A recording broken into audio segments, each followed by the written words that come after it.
Cancer જાગૃતિ માટે નાગરિક સંરક્ષણ દળ દ્વારા બાઇક રેલીનું આયોજન 3 ડિસેમ્બર 2024ના મંગળવારે લાયન ભરત ક્ષત્રિય કોમ્યુનિટી ઓન્કોલોજી સેન્ટર અને અમદાવાદ નાગરિક સંરક્ષણ દળ દ્વારા કેન્સર વિશે જાગૃતિ લાવવા માટે વિશેષ બાઇક રેલીનું આયોજન કરવામાં આવ્યું. આ બાઇક રેલીનું પ્રસ્થાન સવારે 11 વાગે હોમગાર્ડ ભવનલાલ દરવાજાથી થયું હતું. આ rally Ellis Bridge, VS hospital, Paldi 4 રસ્તા, મહાલક્ષ્મી 4 રસ્તા અને અંજલી બ્રિજ મારફતે વાસણામાં સ્થિત લાયન ભરત ક્ષત્રિય કોમ્યુનિટી ઓન્કોલોજી સેન્ટર ખાતે 12 વાગે સમાપ્ત થઈ હતી.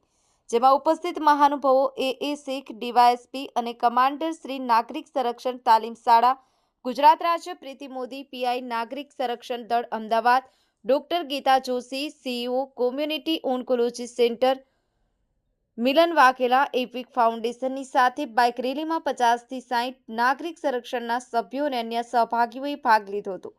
રેલીમાં કેન્સરથી બચવા માટે તમાકુ જેવી આદતોના નકારાત્મક પ્રભાવો વિશે જનતાને જાગૃત કરવામાં આવ્યા.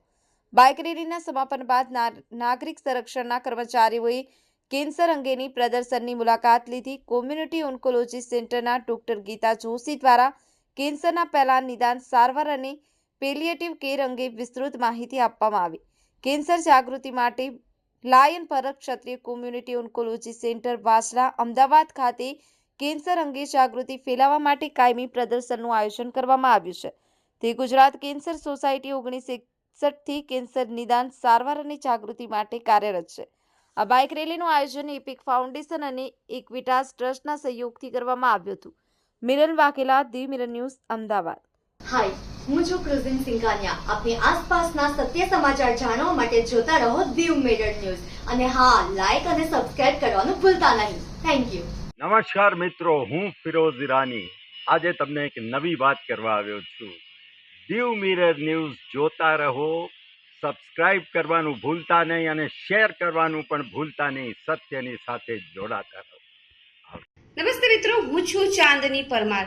આપની મનપસંદ ચેનલ એટલે કે દીવ મિરર ન્યૂઝ ચેનલને લાઈક કરો, શેર કરો અને ફોલો કરો. અને હા, તેમાં દરરોજ તાજા સમાચાર જોવાનું ભૂલશો નહીં. દીવ મિરર ન્યૂઝ દરરોજ લાઈવ અપડેટ ગુજરાત રાજ્ય, દેશ, દુનિયાના તમામ બ્રેકિંગ સમાચારો નિહાળો દીવ મિરર ન્યૂઝ ચેનલ પર.